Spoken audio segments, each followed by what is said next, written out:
Or, l'un des intérêts des écrans, c'est de pouvoir réfléchir en termes de compétences.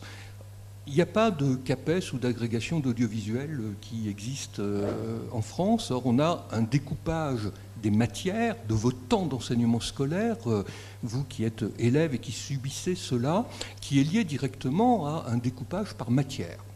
C'est un héritage historique depuis le XIXe siècle.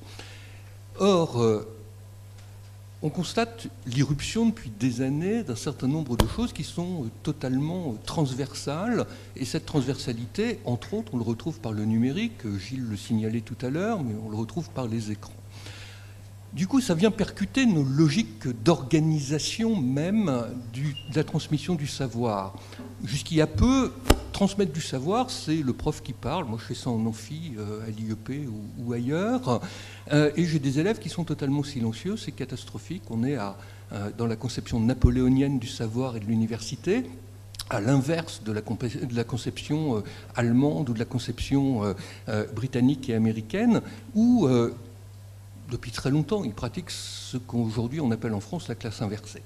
Alors, ce type de choses, dans le cadre de la télévision, ça veut dire, et dans le cadre des écrans, ça veut dire la possibilité d'avoir un certain nombre de compétences. Compétences, si on parle de l'image, on parle immédiatement de la liberté d'informer, la loi de 1881 sur la presse. Compétences, c'est mettre les étudiants en situation de faire.